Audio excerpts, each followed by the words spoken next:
Imagine this.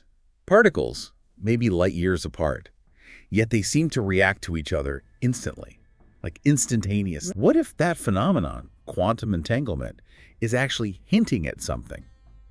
Well, deeper, a fundamental connection between everything. Right. Today, we're doing a deep dive into philosopher Alan Watts, specifically his pretty mind-blowing insights and how they surprisingly shed light on this scientific puzzle. Yeah, it's a really intriguing overlap, isn't it? Our mission is basically to pull out the most compelling nuggets from the sources you've shared with us, find those unexpected links, and maybe reshape how you see reality just a bit. It is fascinating. You've got Watt's philosophy on one hand, and then this very strange, very counterintuitive quantum world on the other. Exactly. And we're going to unpack how these ideas really challenge our everyday assumptions, you know? They suggest a universe that operates quite differently than we normally perceive. Okay, so let's start with the science bit, with entanglement itself. The sources jump right in. It's not just theory, is it? It's something observable. Oh, absolutely verifiable. You have these two particles, they interact, and then, well, they remain linked, connected. So if you measure one, The state of the other is instantly influenced. Instantly. Doesn't matter how far apart they are. which is the bit that famously bothered Einstein. Yeah. That spooky action at a distance. Precisely. Because it just seems to fly in the face of our classical understanding of, well, locality. Cause and effect separated by space and time. Yeah. Things shouldn't be able to influence each other faster than light, theoretically. And this directly pushes against our basic feeling of everything being separate, individual. This non-local link suggests, well, it suggests information or influence doesn't need to travel through space in the way we think. Or take any time to do it. Right. It points towards a kind of underlying unity that transcends our usual experience of distinct objects, you know, existing independently over there and over here. And that's the perfect moment to bring in Alan Watts. Because he was all about interconnectedness, wasn't he? He really was. I mean, obviously not a quantum physicist himself. Oh, of course. But his whole philosophy really was centered on this idea that our perception of separate things, including our own individual selves, our egos, it's largely an illusion. Useful convention, maybe. Kind of, yeah, a mental shortcut.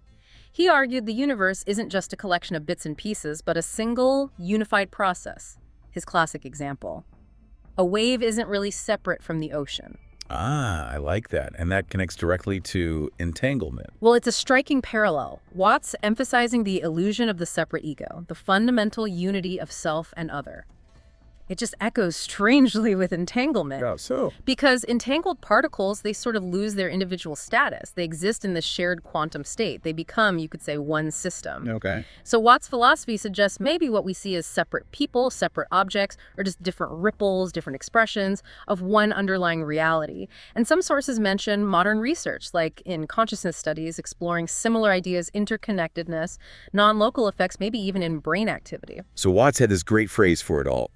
A cosmic dance of interdependence. It's a brilliant metaphor. Really captures that feeling of everything being woven together, doesn't it? Us included. Absolutely. And this dance, this deep interdependence, it's not just for tiny particles. The idea is it plays out everywhere in our daily lives, our interactions, even global events, shaping things whether we notice it or not. Yeah, the sources suggest this connection runs through everything: consciousness, nature, maybe even things that seem random. Right. It's an invitation to look past the surface divisions we usually see, to recognize these deeper, often invisible threads connecting it all, way beyond what our senses tell us directly. Okay, so wrapping this part up, the core idea seems to be that this cosmic dance, highlighted by the sheer weirdness of entanglement, really pushes us to rethink separation. Definitely. To question our basic ideas about space, time, and individuality. It paints a picture of a universe that's, well, much more unified than we typically let ourselves believe. And it's worth asking yourself, you know, how might this deep interconnectedness actually be showing up quietly in your own life? Think about the subtle ways you affect people, the ripple effects of actions, maybe connections you hadn't noticed before. Yeah. If you really take this idea on board, what are the implications of this kind of entanglement for your own path, your own journey? It definitely sparks a lot of new questions, this whole concept of cosmic unity. We'd really encourage you to maybe explore Alan Watts' work further if this resonates, and to ponder the possibilities. What if consciousness itself is more unified than we think? What new questions does that idea stir up for you? So, after all that mind-bending talk about quantum weirdness and cosmic dances, we've got a few questions for you, our brilliant listeners.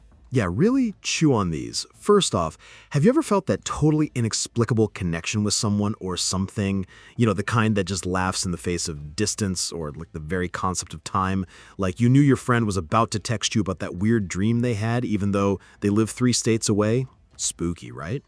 And thinking about Watts's waves in the ocean analogy, if we're all just different ripples in this grand cosmic pond, how does that shift your perspective on your relationships?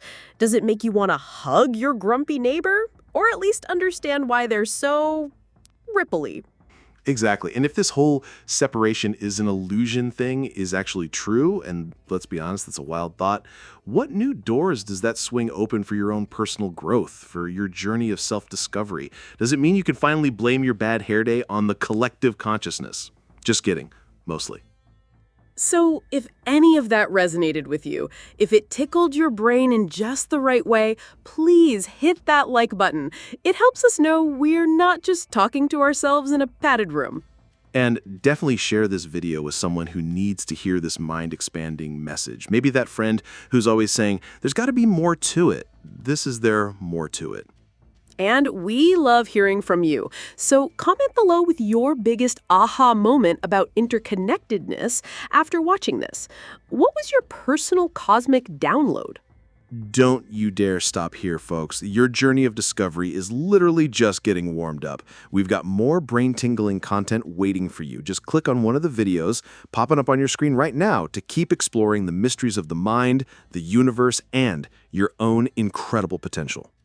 We'll catch you in the next Cosmic Ripple.